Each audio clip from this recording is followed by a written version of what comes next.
Ես գրող բանաստեղծուհի Գյուլնարա Իվանյանն եմ, աշխատում եմ թիվ 18 գրադարանում։ Այսօր պատահական մեր աշխատակիցներից մեկը Ռուզաննան Facebook-ով նայեց, տեսավ, որ քառօրյա պատերազմի հիշատակի 10-րդ տարին է լրանում, եւ մենք վարքյան չկորցրեցինք մեր տնօրենի ուղեկցությամբ իհարկե, որոշեցինք գալ Եռաբլուր եւ հարգել զոհերի հիշատակը եւ պատահեց շատ հետաքրքիր մի բան, տաքսի պատվիրեցինք եւ վարորդը ինչ արեցին, գումարը չվերցրեց, մեզ հետ իջավ, ծաղիկները գնեց եւ ասաց, ես իմ հարգանքի տուրքն եմ եւս ուզում մատուցել մեր երիտասարդներին, այսպես մենք շատ խոնարհվում ենք բոլորի առջև, մենք երբեք չենք կարող մոռանալ իրենց թափած արյունը, մենք շատ ցավով ենք ամեն ինչ հիշում եւ այսօր, որ այսպես ամուր երկու ոտքի վրա կանգնած ենք մեր հողի վրա, մենք պարտական ենք իրենց եւ գոնե թե պարտավոր ենք ամեն անգամ այսպես գոնե պարտավոր ենք այսպիսի օրերին այցելել մեր մեծերի հիշատակը հարգել, շնորհակալ ենք բոլորին։ Բայց այսօրվա իշխանությունները ասում են, որ Արցախը Ադրբեջանն է եղել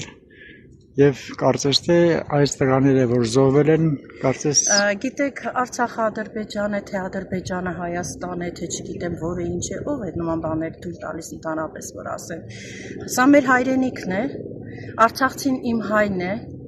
մենք ենք, ով իրավունք ունի ընդհանրապես ասել, այն հողը, որտեղ որ ծնվել է հայը, այն որ շենացրել է, ստեղծել է, ով իրավունք ունի ասել, որ դա մերը չի, դա մերն է, ուղղակի կյանքի բերումով լինում են հաղթանակներ, լինում են պարտություններ, բայց դա չի նշանակում, որ մենք մեր չունենք կամ չենք ունեցել կամ չենք եղել կամ չկանք, մենք կանք ու կլինենք, այդքան բան, ավելին պետք չի։ Արցախցիները հիմա ցանկանում են վերադառնալ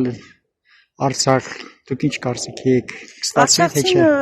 Ուզում է վերադառնալ, թող վերադառնա, բայց պատերազմ հասկացողություն ես չեմ ուզում ոչ միտեղ տեսնել։ Դա իր հողն է, ինքն է ծնվել, ես էլ եմ Արցախում ծնվել, բայց ապրել եմ մեծացել եմ Երևանում։ Ես էլ եմ կարոտով նայում իմ անցյալին, ես էլ եմ իմ մեծերի հիշում եմ այն գերեզմաները, որ մենք թողել ենք, մենք շատ բան ենք թողել, բայց դա ինչ կապ ունի։ Հիմա պատերազմներ են եղել դարերի շրջաններում, միշտ եղել են պատերազմներ, հաղթանակներ, պարտություններ։ Եթե ժամանակները գան, միգուցե